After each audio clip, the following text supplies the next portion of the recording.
Good morning, student. As usual, I am in front of you.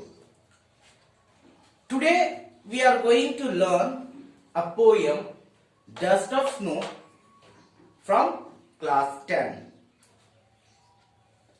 This poem is about how a crow soaked down some dust of snow and saved some part of the day of the poet, and how poet thanked the crow for this activities.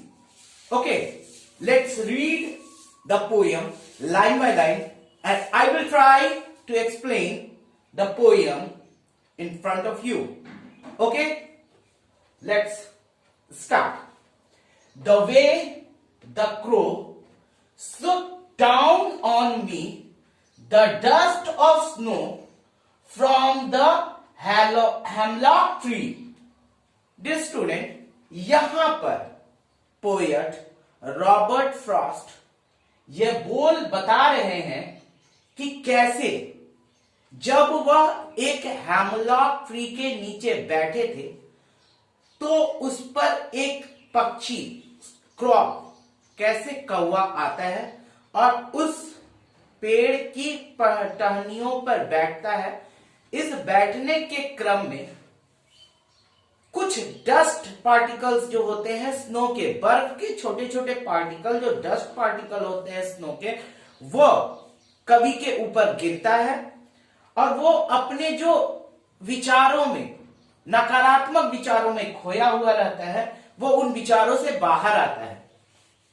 अगली पंक्ति में Robert Frost कहते हैं, has given my heart a change of mood, जिसके कारण मेरा हृदय परिवर्तित हुआ, मेरे मन की मनोदशा जो थी वह बदली। एंड सेव्ड सम पार्ट, और उसके कारण मेरे दिन के कुछ घंटे बचा लिए। किसने बचा लिए? क्रॉ ने बचा लिए। Of a day I had read, उस दिन को जिसको मैं बर्बाद कर देता, जो बिना कारण के समाप्त हो जाता। यहां रीड का मतलब होता है रिपेंट, पछताना। रीड का मतलब पछताना होता है। तो हम फिर से इस पोएम को एक बार देखते हैं।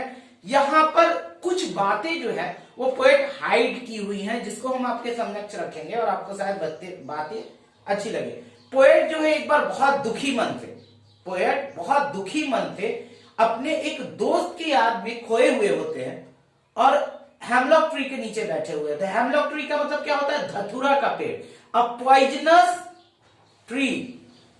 धतूरा का पेड़ होता है, अ पॉइजनस ट्री एक तरह का होता है, उसके नीचे वो बैठे हुए होते हैं। तभी वहां एक कौवा आता है और उस पेड़ पे बैठता है। मौसम बहुत ठंडा होता है, उस पे बैठने से कुछ बर्फ की बूंदें पोएट के ऊपर गिरती हैं। बर्फ का डस्ट जो होता है पोएट के ऊपर गिरती है।